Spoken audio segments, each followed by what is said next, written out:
Aujourd'hui, je vais vous partager une technique que toutes les étudiantes, tous les étudiants et même les professionnels devraient connaître. Une technique simple, redoutablement efficace et pourtant rarement enseignée. Je l'appelle la technique du courriel de récapitulation ou plus clairement encore, la technique du verrouillage.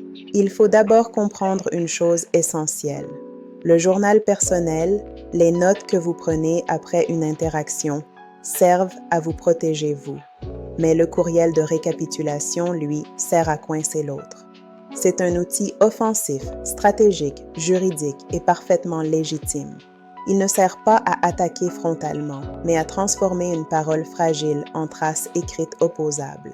Chaque fois que vous avez une discussion importante avec un professeur, un directeur, un superviseur ou un membre de l'administration, que ce soit en personne, au téléphone ou en visioconférence, vous devez envoyer un courriel de suivi. Pas pour être poli, pas pour faire bonne impression, mais pour verrouiller la réalité. Pourquoi est-ce si puissant? Parce que dans le monde administratif, un principe tacite règne. Qui ne dit mot consent. Si vous envoyez un résumé factuel d'une conversation et que votre interlocuteur ne répond pas pour dire que c'est faux, ce résumé devient de fait la version officielle du dossier. Vous venez de transformer une parole volatile, niable, en document écrit. C'est là que la technique devient redoutable. Ce courriel ne doit jamais être agressif. Jamais. Il doit être d'une courtoisie glaciale, presque ennuyeuse. C'est précisément ce qui le rend dangereux. Il suit toujours la même structure. D'abord, le rappel du contexte. Une phrase simple, neutre. Suite à notre rencontre de ce matin concernant ma note, ou à la suite de notre échange téléphonique au sujet de l'évaluation du travail final. Rien de plus, aucun jugement, aucun adjectif émotionnel. Ensuite, le résumé des points clés. Et ici, c'est crucial. Vous reformulez exactement ce que l'autre a dit, sans interprétation. Par exemple, je prends note que vous refusez de revoir ma copie au motif que le système informatique est clos. Vous ne dites pas que c'est injuste, vous ne dites pas que c'est faux, vous notez. Puis vient la phrase la plus importante, la phrase de verrouillage, celle qui change tout.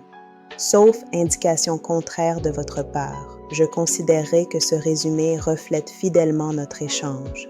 Cette phrase est une bombe silencieuse. Elle oblige l'autre à réagir ou à se taire.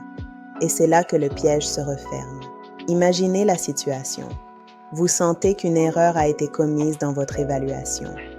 À l'oral, le professeur vous dit « Je n'ai pas le temps, le système est clos ».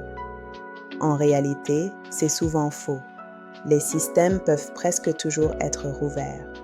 Mais cette personne ne l'écrira jamais noir sur blanc. Vous envoyez donc votre courriel.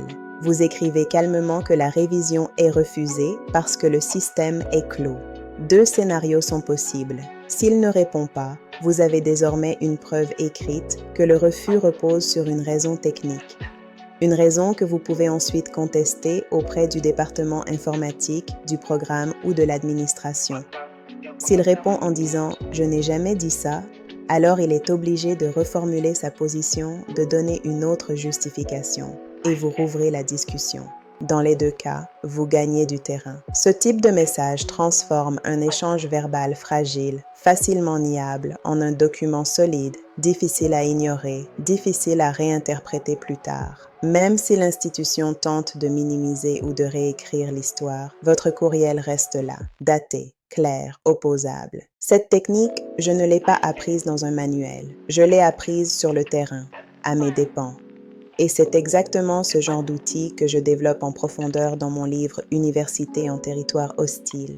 Ce livre n'est pas un règlement de compte. C'est un guide de lucidité, de survie et de résistance dans des institutions qui se disent neutres, mais qui ne le sont pas toujours. Si vous êtes étudiante, étudiant, parent ou même enseignant et que vous voulez comprendre comment fonctionnent réellement les rapports de pouvoir à l'université, ce livre est pour vous. Il donne des mots, des stratégies et surtout une clarté que l'institution préfère souvent garder floue. Si cette vidéo vous a été utile, abonnez-vous à la chaîne, aimez la vidéo et partagez-la avec quelqu'un qui en a besoin. Ici, on apprend à lire entre les lignes, à se protéger intelligemment et à reprendre du pouvoir là où on nous apprend à nous taire. Et dites-moi en commentaire, avez-vous déjà vécu une situation où ce que vous aviez entendu à l'oral a été nié par la suite?